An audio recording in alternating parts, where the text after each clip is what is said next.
We spend far too much time worried about what makes us different than the next person or better than the next person, and not enough time thinking about why we should respect the next person.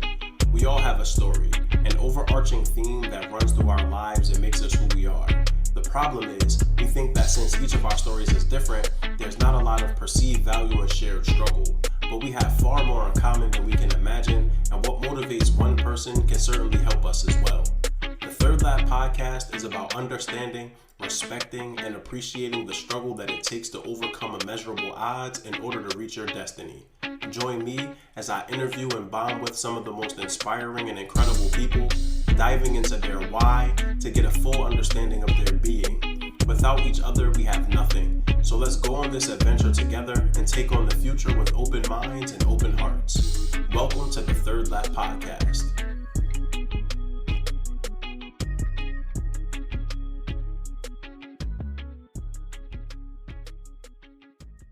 Hey, everybody, once again, thank you for joining me for another episode of the Third Lap podcast. Always glad to be in the building, bringing you another exciting guest. Today, I get a chance to actually reciprocate the process. So the person that I have on today actually had me on their podcast. We'll get into the work that he's currently doing and what his podcast entails. But today, this episode, I get a chance to connect with Rodney Freeman Jr., founder of the Black Male Archives, podcaster, historian, librarian, just all around dope dude. So yeah, Rodney, what's going on, man? Glad to have Hey you on. man, hey, I appreciate you, man. Thank you, Malcolm, for having me on your show, man. I appreciate this. Absolutely. And so how we know each other, Rodney and I connected through LinkedIn, folks. This is whatever episode this is, man, and that we have told you numerous times, LinkedIn is a spot to meet good people and make connections, man. And so Rodney and I initially met through LinkedIn almost like 2 years ago now, which is Yeah, crazy. yeah, And I was on his podcast, The Black Male Archives, talking about my experiences in education. And I shared with Rodney before we started, but I'll share it on here as well. Rodney, I wanted to thank you because you really helped me kind of turn a corner with my podcast and just my thought process towards it. I was dragging my feet and then I went on the Black Male Archives and you really encouraged me, man. You really had a lot of positive things to say about, what initially I was trying to accomplish. And so it was always going to be an opportunity for me to have you on. And here you are, man. I'm happy about that. So anything you want to add about how we met? Hey man, I am so grateful for you for coming on the show, my podcast, and then you having me on your podcast. But it's really about highlighting positive black males, which you are one of. And I know you've had many guests on there who are also positive role models, and I definitely I'm grateful for this experience just to be able to talk to you about my life story and the Black Male Archive. So thank you again, man. Yes, sir. Yes, sir. That's the excitement, man, is Yeah. getting a chance to talk about the Black Male Archives and just the dope work that you're doing. I also want to get into you being a librarian, man, because I feel like a lot of folks sleep on that. I don't know that I've met a Black male librarian before. So, yeah, exactly. You're a unicorn out here, man. So, I'm Yeah. excited to learn about how you ended up where you are. And so before we get to that though, Rodney, this the rep your hood section, man. So talk to us. Where you repping? Yeah, so I'm originally from Chicago, Illinois. I keep my city on my back. Yeah, I was actually born in Bronzeville. If please do some research about Bronzeville. Bronzeville at one point in time was very historical with a lot of wealthy African Americans at one point down there. That's basically because of at one point they could not live anywhere else in the city, and they just kind of congregated down on the south side around Bronzeville. So I was born there, but moved out to the suburbs, and actually I moved lived in 11 different states. So yeah, so I've stayed in. Let's see if I can name them: North Carolina, Illinois, of course, Indiana, Kentucky, Florida, Georgia, California, Missouri, Texas. Where else? I think that's it. Yeah. Yeah. So so yeah, we moved around a lot. My dad was actually worked for the government as an engineer before he transitioned to become a teacher. So we moved around a lot. Got you, man. And aside from Chicago, Illinois, Is there any other place that you really enjoy living or being?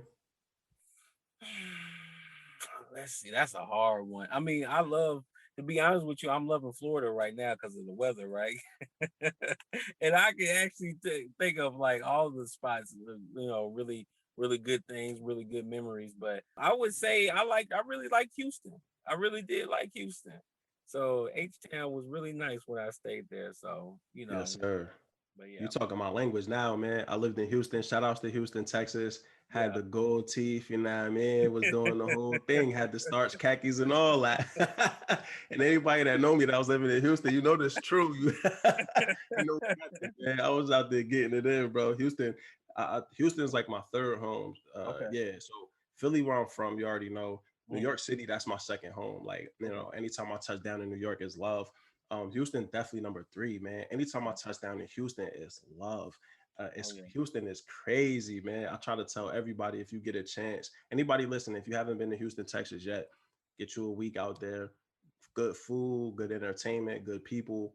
Don't Yeah. forget that it is COVID still, unfortunately. So be careful. But yeah, man, Houston was great. And shout outs to Chicago too. Again, Chicago is one of those cities, sort of like Philadelphia, Mhm. Baltimore, Compton, that gets a bad rap. You know what I mean? Like there's so Mhm. many good people doing excellent work, but it usually gets overshadowed by the gun violence happening. And I know Yeah. so many amazing people from Chicago that are repping the same hoods that a lot of people, the GDs and BDs, are coming from.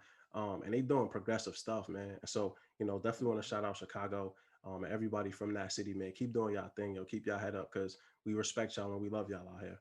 And so, Rodney, man, you alluded a little to your pathway, a little bit, mentioning your dad was an engineer and also a teacher. But yeah, man, talk to us. Where Yeah. this is Rodney's episode, so we here to Mhm. really learn from you. So yeah, start us off wherever you like. Yeah, man. So, like I said, we started out, being out of coming out of Chicago. Both of my parents are from the city. They both wanted a better life for me and my sister. My dad went to school to be actually went to school to be a electrical engineer, but he wound up being an industrial engineer. So he worked for the government, doing stuff with McDonnell Douglas and Northrop. And but with that position came came some it was very unstable in his line of work. So we moved around almost every other year. So of course I was always a new kid. I was always kind of like the nerdy kid, but I also kind of I kind of leaned in with some of the athletes because I like to play football and run track. So I had that balance, and especially growing up in the 80s and 90s or whatever, it was really sometimes you had to pick one. Were you gonna be that nerd or were you gonna be that sporty guy? But I kind of went down the middle, and I like history, I like reading, I like comic books, I liked all that type of stuff. And then I actually did like to get out and run and play football as well. So that being said, that led me and to be honest, with us moving around a lot, my grades was horrible, because I knew every other year I was going to move. So my grades were just, when I graduated high school, it was like a 1.3. It was, it was really low. It was really low. So I sit down. I was sitting down with my parents. We were in Evansville, Indiana at the time, and I knew my grades wouldn't get into any college. So I was just like, okay. My parents was like, well, what do you want to do? And I was like, well, I'm gonna go to the police academy. And my mom looked at me and was just like, nah, I think you can do something different. And I was like, what do you mean? She's like, I think you can make it through college. And I was like, "You think so?" I was just like, because I mean, I did not have any type of hope, making it through college because my grades was just like, when my mom saw something, my mom and my dad both saw something different, and they encouraged me to go to school, and I actually went to a HBCU, Fort Valley State, my first year, and down in Georgia. I actually did not have the grades to be there, but they had a bridge program for the summer. So you had to take the SAT and the ACT over again, but you got a week to prep for it. And I studied my butt off that whole week. And I made it. I got the grades to I got the scores to make it into the to the regular college courses. So that set me on a path when I got in. I was like, okay, so I'm in school, I'm in college now, and I didn't even think I was going to be at this point. So I was like, well, I'm going to go to school, I'm going to be a lawyer, right? So I take all these courses. I actually transferred from a HBCU to a PWI, predominantly white institution, Indiana State. And there, you know, I actually started taking these legal study courses and taking these courses to go to law school. But I also got involved with, the local the student government. I also got involved with the NAACP. Also did some other stuff organizing on campus. So I just was able once, I started believing in myself, I was able to do all these other things, right? And it felt good. I got involved with the African American Culture Center that was on campus. I did not join a fraternity just because I studied abroad overseas, and I did some time in Austria, Vienna. So I took a couple courses over there, and I came back, and it was kind of close to graduating, and then it was just like, well, what am I gonna do now? Am I gonna go to law school? I don't know. So I didn't. At this point, I was like, I'm not gonna go to law school because I just didn't feel ready. So I was like, let me go ahead and go get my master's in public administration. So I got a graduate degree in master's in public administration, and then from there, I got out of school and I tried to apply for some jobs, right? So I had two degrees. I had my bachelor's degree and my master's in administration. Couldn't find a job worth nothing.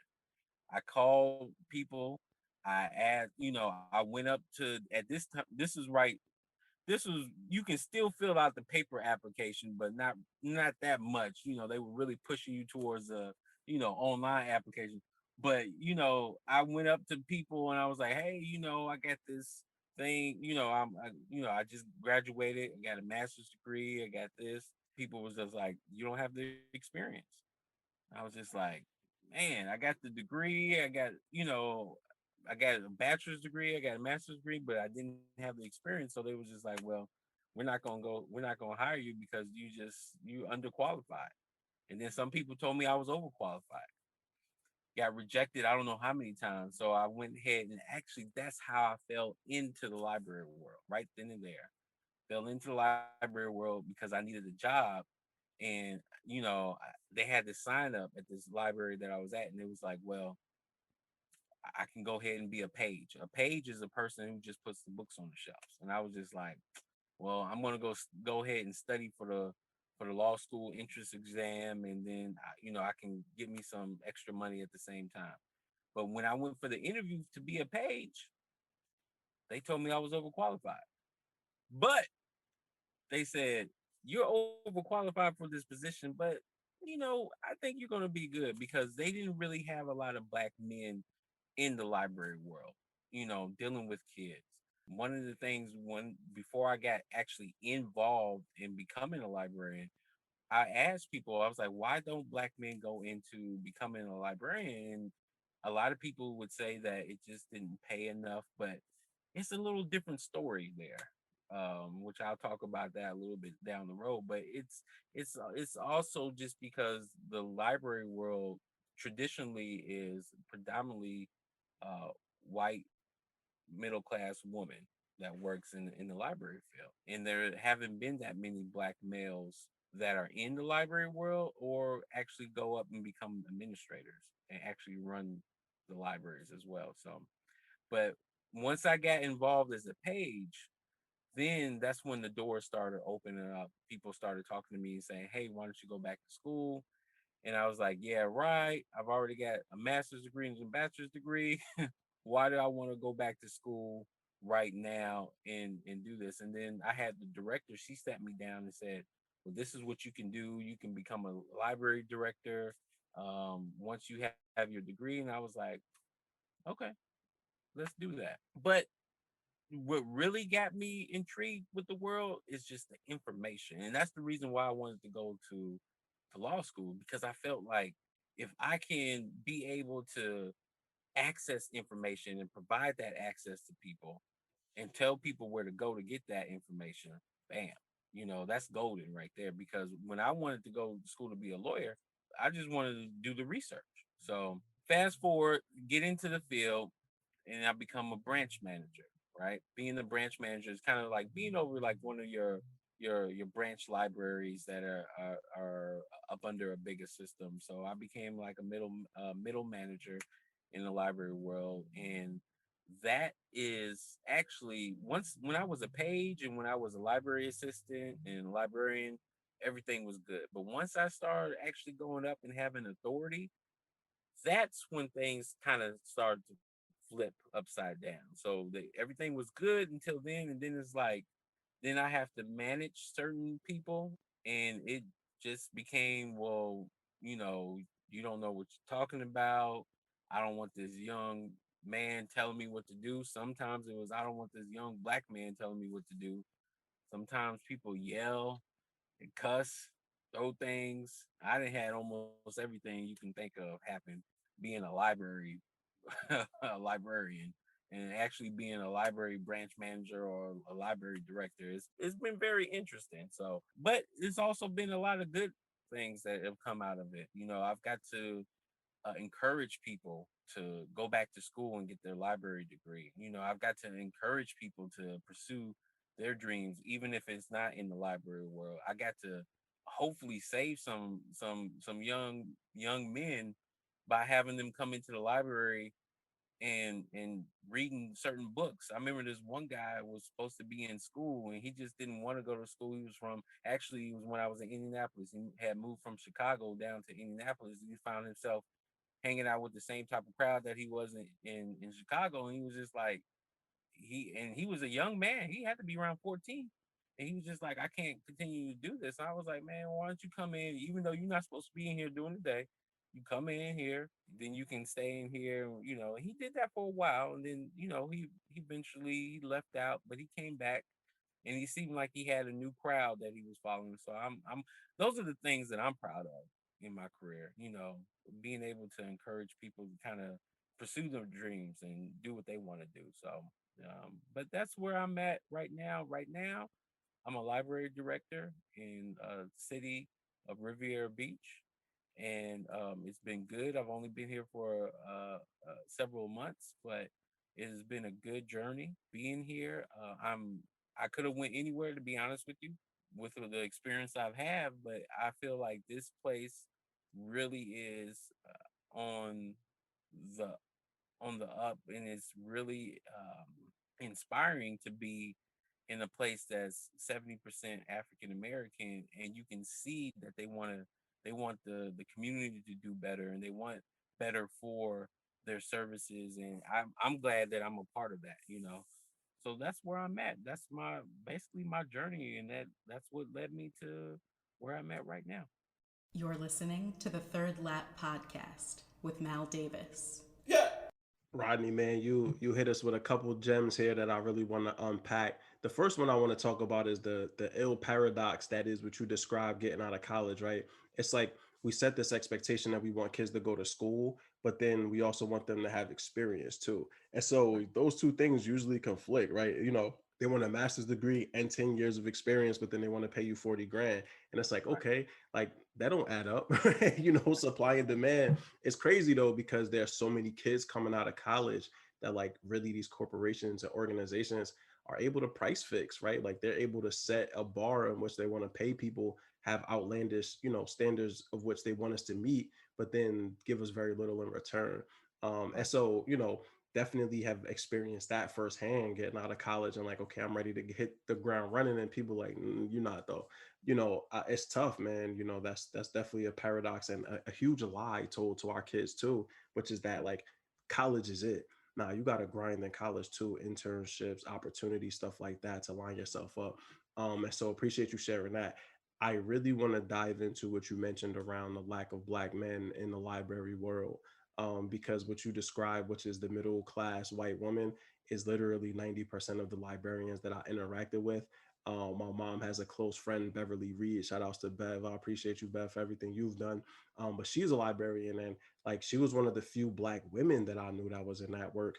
And as an educator, as a recruiter in education, the conversation that we're about to have about black men librarians is the same conversation we have about black male teachers, right?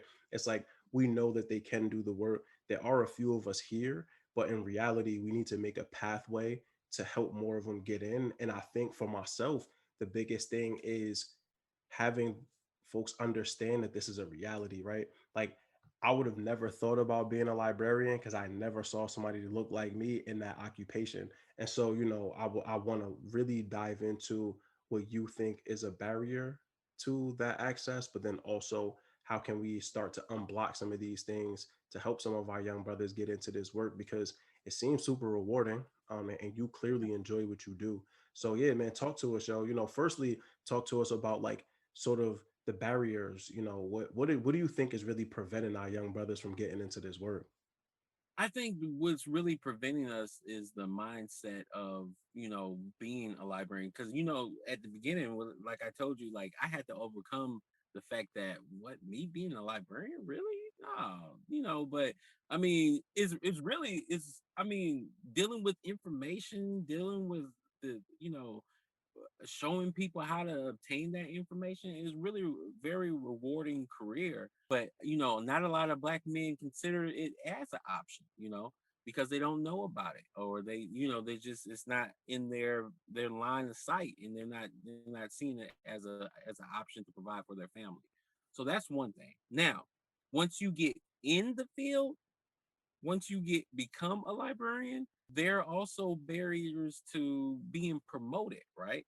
And sometimes what you think is a promotion sometimes is a setup as well, because there have been times that people will promote you because they need someone that looks like you, but then they don't give you the support that you need to thrive in that position.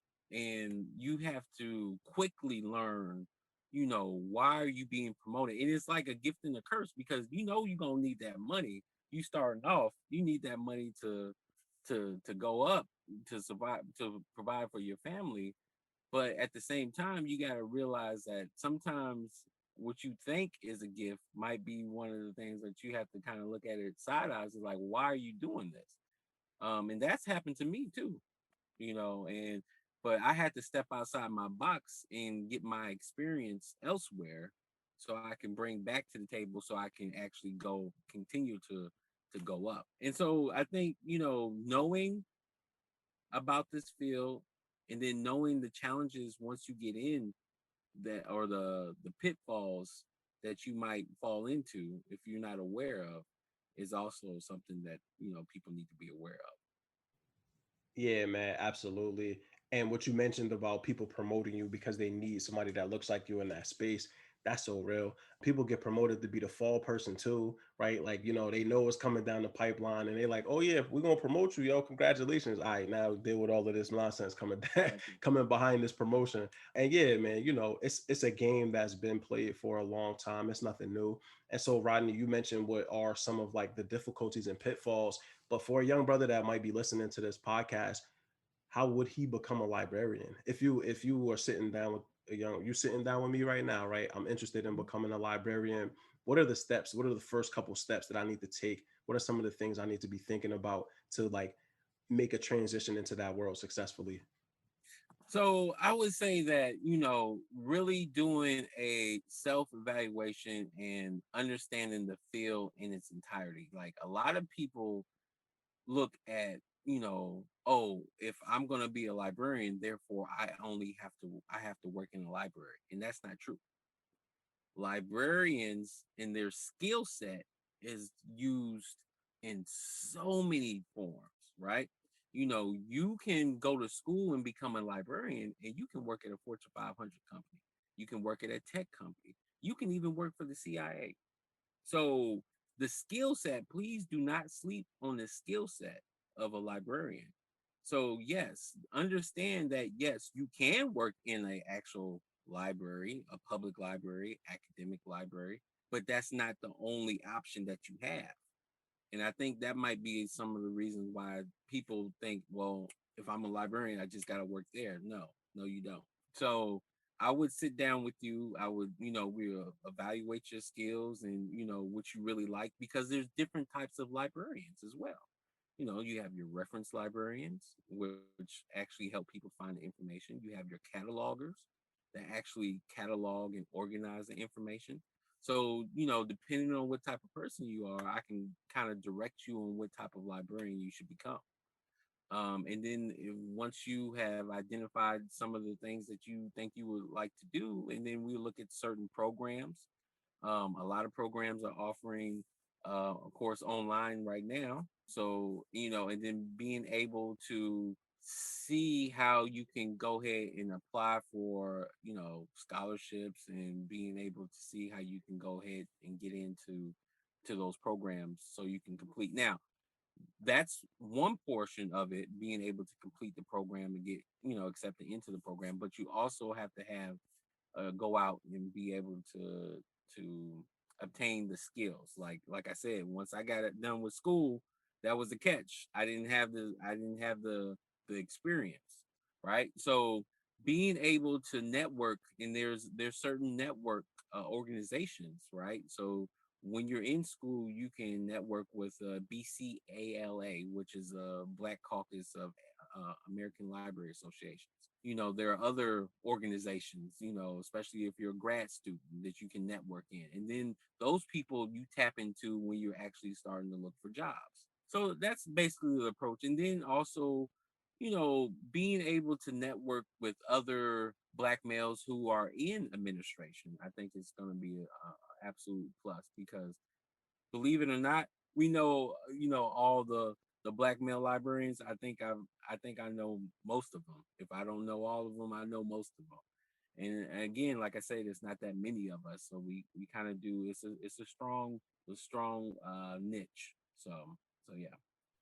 Man, you got me excited to be a librarian now, bruh. I'm over here thinking, because it's funny, my mom got me, like, she was a journalist. So I've always been, my dad too, like, heavy into research. Like, I enjoy doing research. I enjoy all of the aspects of research. I would have never in a million years thought of becoming a librarian, though, right? And so, I'm glad that you are bringing to light also the overlapping skills that you develop as a librarian, and the fact that I think for most of us, when I think of a librarian, I think of an older white lady pushing a cart of books, yelling at you to be quiet. You know what I mean? And like, Mhm. that's not the game. And also with that overlap too, which is really interesting, is like, when I see people going for library science, I'm like, yo, that's a dying craft. Like, what you doing? But then you just open my eyes to the fact that, like, yo, they could be doing anything with that. It may not be to work in a library. It could be to go do any sort of thing. And so you put me on game, bro. Like, I had no idea. I'm thinking people losing their mind spending all this money on something archaic, and whole time Yeah. they could do anything with it. And I mean, if you look, and so I'm gonna break this down to you too, because one of the things that a lot of people don't understand is that, when you come up and you access something online, that footprint that you're looking for, you're calling up that search that you're doing. And we can I can sit up here and bore you all day the type of searches that are out there, so you can get the information, because we usually only do people just do that one line Google search, but there's so many other searches to find the actual information that you need. So the thing about it is, though, is that when you search for something, it's leaving, or you're trying to call up that metadata, which is going to allow you to find exactly what you want. And that's one of the things that librarians, especially the catalogers, we actually classify that type of stuff. So if we don't classify it the right way, in the classification scheme that we use, whether it be LC, Dewey Decimal, whatever, those classification schemes, we create those, and then what happens is that, coders use those to classify certain things, the subject headings and all that type of stuff. So, yeah, the information, the stuff that we do. And it's funny, because I was in a meeting the other day, and the guy didn't know that I was telling him that we need two more librarians, and he was like, "What?" He was like, "You got to go to school to become a librarian." I was like, he was like, "Why?" I was like, "Well, we organize the information. Like, how do you if we're not trained to classify this information and organize, how are you going to find this stuff online?" You know, Yeah, I it's never like, thought about that. It would be pure utter chaos, bro. exactly. It has to be organized in some type Yeah, of way, you know. yeah. So that's what we do. So you walked us through what are some of the barriers to becoming a black male librarian, but also what are some of the ways that somebody could get started. And I'm also going to post your information and people will be able to connect with you if they do have questions about that process. But Yeah. also want to give some time to talk about your podcast and just the work that you're doing to really like lift up the voices of just black men in general. And so yeah, let's talk about the Black Male Archives. How did it start? What's the underlying purpose of it? But then, as you've continued to progress, how have you seen it sort of like shift and take form on its own? Right, right, right. So Black Male Archives, back in 2018, I was laying on the couch. I was watching the news. Actually, I was just listening to the news. And this new story about the cop down in Dallas mistakenly going to a apartment that was below hers, and she thought the black man that was in his own apartment was there robbing her, and therefore she shot and killed him. Right. And I was just like, again, this keeps on happening again because people think we're some type of criminals, because people think we're demons, because we're monsters, all this other stuff, but it never crosses their mind that we're fathers, we're brothers, we're husbands, we're community leaders. Why can't why does it automatically jump to something Criminal. Like immediately we criminals, bro. right immediately? So it's just like, I'm sick of this. I know, because I have a father and I have friends and family members who are good black men. I'm like, I know there are a ton of stuff out there, of positive stories. And I was like, if I can't do anything, if I have to put my own money to show people that we doing good stuff, that's what I'm gonna do. So that's basically what I started. I set up and I went to Facebook and I started a group, and I was just like, I'm gonna use my skills that I've been I found doing my library work or whatever. I'm just gonna find stories and I'm just gonna repost those stories. So anything that's positive, black men doing positive, I'm just gonna repost them. So it led to the group, and then I started a web page, and I started making like finding these historical figures and pushing that information out to all the social media channels. And then I wanted to interview some black men, you were one of them. I wanted to show people that we are doing positive stuff. You got to show people the complete picture. You can't just show one half of the picture and then expect that to be the truth. No, you got to show the whole picture. So that's basically how the Black Male Archives got started. Just pushing out stories, positive stories, finding stuff. Basically, we're like a aggregator, right? We find the information, we push it out. We got started that way, and now it's evolved. We have a video, we have a YouTube channel, we have a podcast putting out. I've written a children's book that we'll be pushing out at the end of May, beginning of June. So we're going on off into that route as well, where we're trying to produce new content, positive stories about black men as well. So it's growing, and it's growing slowly, which I want it to do because I want it to last. I want this to last past, way past me. So that's where we're at with the Black Male Archives. Just continue to promote those stories. We actually started our sister platform too, which is a powerful woman of color. Pushing out those stories as well. So that's where we're at right now, man. Hey, so I'm really excited to announce the first ever advertiser for the Third Lab podcast. And of course, it's the homie Teddy Gandy and his team from Blacks Apparel. Blacks is a clothing company that focuses on Black reality, both past and present. They share daily Blacks or Black facts, quotes, and content regarding Black reality through their social media. So stop by the store at blacks.com. That's BLACTS.com to check out the Blacks basic tees and all of their inventory. Blacks also uses its platform to collaborate with local artists, so keep an eye out for their limited edition tees and apparel. Make sure to use the promo code THIRDLAP for 10% off your first purchase. I mean, really, what you waiting for? Get the blacks.com, Third Lap, for 10% off your first purchase. Support the homie Teddy, support the podcast. Let's go. I love the sister work that's happening too, to uplift the voices of our sisters, man, because Black women out here doing it big, bruh. Yes. And so excited to always lift up the voices and appreciate the work being done by our sisters and our queens, man, because they really out here putting the work in, bro. And so definitely looking forward to digging into that one when it comes out too. But talk to me about the intentionality, man, because you mentioned growing slow, right? And I think that like most people, when they think of anything, they want to go quick, right? They want to go fast. They want it to pop. They want to be an overnight sensation. And so when I hear you say, no, I want it to be slow and intentional and something that can be scaled and last. And that's my approach with Third Lap. Like, I think that there are plenty of things I could have added, but I'm like, nah, I'm gonna take it slow because I want it to be something that's worthwhile. And so talk to us about that intentionality, both for the podcast, but I mean, I'm assuming that also applies to your work as a librarian and also your life. So like, talk to us about like how that intentionality weaves itself through your life and your career. Right. So it's really stepping back. My dad was always a proponent of looking at the long game. You don't ever, the short term is, I mean, it's good. You got to keep an eye on it, but step back and look at the whole picture. And that's what I'm doing with the archives, right? And that's hence the archives. We're trying to archive these links and promote any good work that we see about Black men or powerful women of color, and we're pushing that stuff out.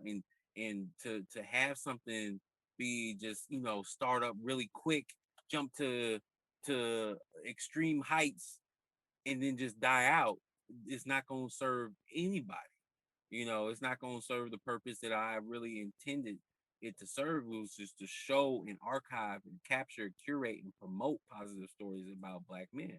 And in order to do that, it has to be a slow burn. That means we have to be able to, over time, do podcasts, but promoting other people. Our work is to get the stuff that's already out there and continue to push it out there. It's our second priority is to do our own content, but our first priority is to get the work that everybody else is doing and push it out there. So again, in order for us to do that job, it has to be slow. It has to be, and that's something that I'm not, now I do have, another business, but that can probably rise as quick as, quick as it can. But for this, in order to have the longevity that we want it to have, it has to have a slow metered pace and be able to sustain over time, because we want to capture the stories that our people are doing, and be able to curate those stories and be able to have it where I can show my daughter, her kids, her kids' kids, what all these great people were doing. So it has to be slow. Yeah, 100%, man. I agree wholeheartedly. And like you said, you have the business that could pop. Like, listen, that joint could pop, but this one here has to be intentional. And I agree. And I love the approach too around first promoting the content of others because it already exists, right? And so, like, that's getting your name out there, that's building synergy and partnerships. And then, secondarily, you're also able to create your own content in return. That's why I love this podcast. I'm gonna keep it real. Like, this is y'all stories, right? Like, Malcolm, I'm here to ask questions and learn and facilitate, but the heavy lift is from the guests. It's not really from me, man. And so, y'all are creating content, and I'm just blessed to be a part of it. And so, when you said that, I was like, yeah, I can relate to that because I'm doing something similar. Like, I'm really leveraging what y'all are already doing, but feel like, okay, let's get behind the scenes though. I want people to know what it takes to be you and get to where you were, and not just see you as the finished product, like what it took to get there, man. And so, I'm really appreciative of the work that you're doing for the Black Male Archives, and the fact that like this is something that I'll be able to show my kids, right? Like I'll be able to share with them the interview I had with you and this interview too. So, Rodney, man, I have no question that moving into the future, you'll continue to do just incredible things. And I'm just excited for you, dog, because I know that like the future is bright, and you've been working really hard to get to where you are. And so, once again, this is Mal Davis on the Third Lap podcast. I'm joined by Rodney Freeman Jr., founder of the Black Male Archives, podcaster, historian, and librarian. We've been talking about his life and his career so far, his brainchild, the Black Male Archives. And so, Rodney, I would love at this point to really dig a little bit into what's your motivation, man. You've mentioned your parents already. You mentioned your daughter. You've talked about legacy and wanting to uplift the voices of people again that usually don't have one. But yeah, man, dig into it, yo. We would love to just know what keeps Rodney going, what keeps you pushing and motivated for success. Oh man, what keeps me motivated and what keeps me going is the simple fact that I still haven't done enough, for my family, for my daughter, for my people. I still haven't done enough. I haven't arrived, as you would say. Even if I did, achieve something to the height of, where everybody has perceived this to, like you're famous or whatever. That's just that, it I always have this desire to like, okay, I want to do this and I want to give back and I want to be able to leave something not for me, but my daughter, my and then her kids. That's really what keeps me going. I'm just really motivated just because I feel like black people, I feel like African Americans have a lot to offer, and I feel like this country just doesn't see us. It's they still, even 2021, they still don't see us as equals, and I'm like, that hurts me that, both my grandfathers fought in the military in World War II. My dad served in the served, he was in the government, but I have good friends in the military. I got good friends and who are doing good stuff or whatever. But it doesn't matter wherever you go because of the color of your skin. You are looked at automatically as being less than, and that is a huge motivating factor. That you can just tell by the color of my skin that I'm less than you. Really? Nah. So I make sure when I wake up I have a plan, I have a goal, and an objective is to help my people, my family, and to just enlighten folks. That's the reason why I got into librarianship, providing that information for people. In learning, I love to learn. And I love to help others learn. So, yeah, that's my motivating factor. Just really being able to give back through information, right? Yeah, I respect it, man, and I agree. It's funny when you mentioned America, like they love what we produce, but they hate us, right? Like Right. they eat and feed off our entertainment, our intelligence, our athletic endeavors, but at the drop of a hat, treat us as second, third class citizens. And as you were talking about it, I really thought of Elvis Presley and the white cover bands back in the day that literally stole word for word, like Soldier Boy when he was mad at Drake, word for word, bar for bar, like they literally word for word, bar for bar, were Yeah. taking whole songs and going platinum, right? Overnight success. And these Yeah. black men and women that were performing these songs on the Chitlin circuit died poor.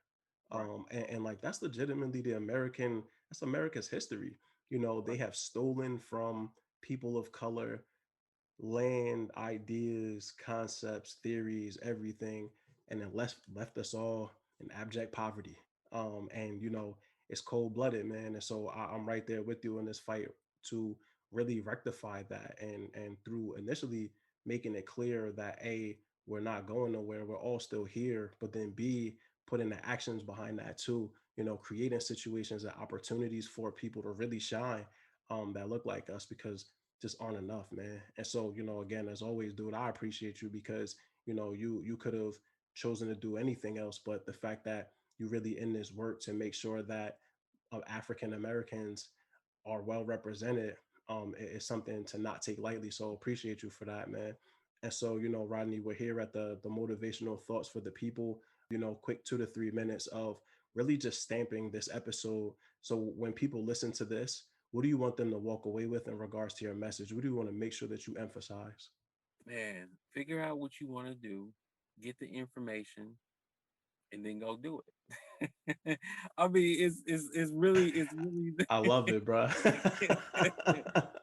it's I really feel like, yes, we have a lot of things going on, a lot of issues going on in America, and we striving to do better things. But there, if you want to do something, you can do it. You can buckle down and get it done. And but using the resources that you have, using the information, the knowledge, skills, the skill set that you have to get that done. I really encourage people just to do what they want, because what I don't want at this state, at this age, the 2021, is I don't want people to get into a job, to get into anything that they don't want to be in, because I feel like at this point you have access to do other things that you didn't have back in the day,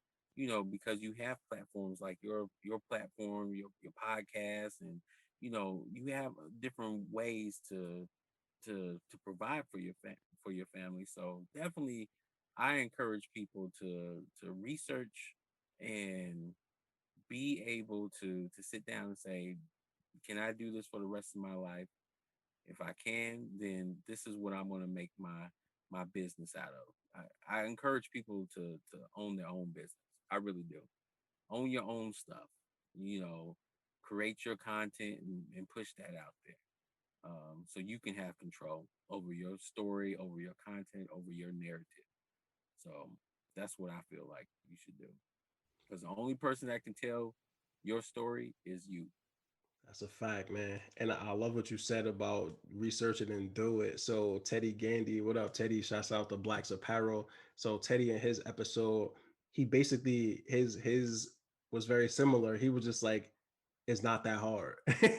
He was like, whatever you think, it's not that hard. And yo, that's the facts, man. Jumping into this podcast, that has been my experience. Is like, it's been tough. It's been building the plane as I fly it, but it hasn't been nearly as difficult as I thought it would be. Coming into it, and all the excuses that I made to not do it, none of them were legitimate. Yo, it's crazy. And so I agree wholeheartedly. Like, do your research. Don't paralyze yourself through analysis. Find out enough to get started, but reality is your experiential learning is a real thing. Like, you learn through doing it, right? And so you could read all you want, research all you want, but until you actually do the thing, you don't really know. So I appreciate that, man. I definitely encourage folks to do the research, get started, and then it's not that hard, man. Right? So get out there, get it done. And like you said, really take the time to figure out who and what you are, be self-reflective, because ultimately that's how people end up entrepreneurs. That's how people end up being able to create really dope content and keep it for themselves, because they realized they weren't a worker, they were a boss, man. And Right. when you get to that boss mentality, you got to be the boss, yo.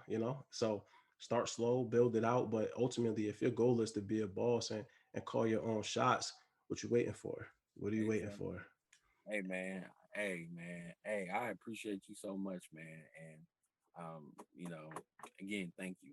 Thank you for this. So Of course, man. So, we are here at the end. You did share your motivational thoughts for the people, a couple more minutes. So I explained to you before we started, and listeners, I got the third lap book list. I'm expanding the list. So the list is all encompassing now. I want this to be a list of joy, right? Like people find joy in doing so many different things, not just reading books.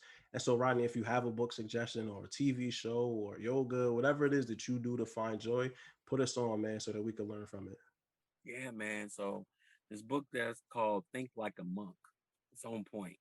It's on point. And I mean, it does have some religion aspect to it, religious aspect to it, but mostly it's just about, you are in tune with your body, your mind, your soul, your spirituality. It talks to you about meditating, controlling your breath, controlling the space that you're in, your location, and teaching you how to love.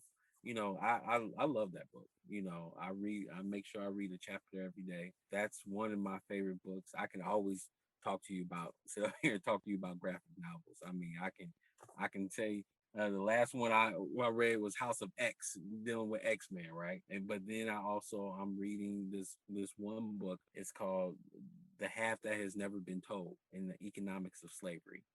You know, so I can give you three across the spectrum. So you're talking to the librarian, so you should have never asked me this question.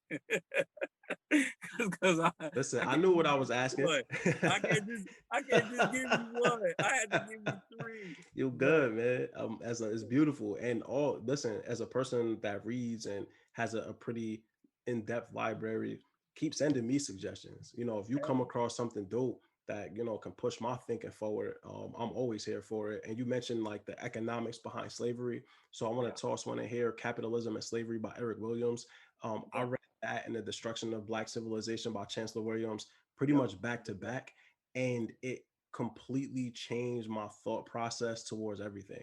Specifically with Eric Williams and Capitalism and Slavery, it really helps you understand economically how Britain and the US were able to get so far advanced, and then like how white Americans were able to accrue wealth before blacks even had a chance to be free, right? And so the large dichotomy of split that we see in regards to like wealth in this country, it makes sense. And so when I read it, it also made me a lot less angry because I spend most of my time mad, yo. I couldn't understand how you treat another human being that way.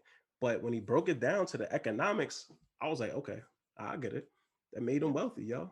yep. I get it, bro. It's the same reason why big tobacco is still out here. It's the same reason why we have no limitations on guns and alcohol because it's making It's people wealthy. it's the same reason why you have Trump. A It makes thousand percent. Yep. if it makes you money, it makes you money. It's Yes, sir. real. I mean, that's the reason why you have some of the things that we have because the money. So Yes, yeah. sir. Absolutely, man. Yeah. So, Rodney, where can people connect with you social media wise, and where can people find out more information about the work that you're doing? Yeah, sure. So, as far as the Black Male Archives, we have a website, theblackmalearchives.com. We have Facebook page, Instagram page, YouTube page, a LinkedIn page, so you can connect with me on all those platforms. As far as powerful women of color, we have a Facebook page, website coming soon, and of course, we have the Black Male Archives podcast that is available on all platforms. And that's basically as far as my in the library world. Again, I am a library director at the city of Riviera Beach, Florida. So please reach out. You can just um, look up City of Riviera Beach and go to our library page, and you'll have my contact information there. I would love to talk to you and hear from you. So Yeah, man. Anyone that's listening to this that's interested in becoming a librarian or getting more information about that transition, connect with Rodney. Absolutely go check out the Black Male Archives. Between the podcast and the actual like archives, there's so much to explore and learn from this. And you could spend weeks on that website and still probably not be finished. So, listeners, definitely go check that out. When this episode comes out, I'm gonna have links to your social media and also to your website. And so people can go directly to it. But yeah, Rodney, again, man, we made it to the end. We pulled the marathon. Rodney's actually sitting in his car, so I appreciate him because he rocked this out like a soldier from the whip, man. I'm sitting here in this comfortable chair. Rodney did this from the whip. So I appreciate you, bro. You know, it's love, man. You know, you again really helped motivate me to get here in the first place. And so I'm just so excited to be able to again reciprocate and allow you to tell your story on my platform this time. And I look forward to us continuing to network and work together moving forward. Oh yeah, definitely. We will do that, man. And again, like I said, I appreciate this. I'm definitely gonna, continue to push out the content that you're doing, and others like you that are doing this positive stuff. Because, like I said, man, I mean, I appreciate you guys just doing it. And hey, I just want to see you succeed. So, hey, man, again, thank you so much. Appreciate you, bro. Any last words you want to share with the people before we log out? It's been real. You guys, if you want to hit me up about librarianship, give me a call. Shoot me an email. Also, we can talk about the Black Male Archives. But other than that, continue to do the good work that you've been doing, and God bless. Appreciate that, man. I also have I'm gonna send you an email with a couple suggestions for some Black men. I think it would be cool for you to get in contact with, just real Oh, yeah. dope people, folks that I've talked to on this podcast already that just have Okay. like incredible stories. So I'm gonna definitely connect you with them, and hopefully something could grow out of that. But yeah, Rodney, again, man, excellent to have you on today. Get a chance. It looks so sunny outside and beautiful. So enjoy this beautiful Florida day. It was nice today. Well, it was raining in Philly, but Yeah. it looks gorgeous over there by you. So go ahead and enjoy that, man. I'm gonna release you finally. But yeah, this is another lap of the Third Lap podcast. Thank you again for listening. Each one, teach one. We all learn together. Thank you for tuning into another episode of the Third Lap podcast. This is your host, Mal Davis. Please visit thethirdlappodcast.com for more information about the podcast, about our guests, and also to see our reading list. You can find us at The Third Lap Podcast on LinkedIn and Facebook, at Third Lap on Twitter, and at third_lap_podcast on Instagram. If you know anyone that would be great to be featured on this show, please reach out to our host, Mal Davis. He's always looking for interesting people to learn more about them and to talk about their pathway. Thank you so much again. Have a good one.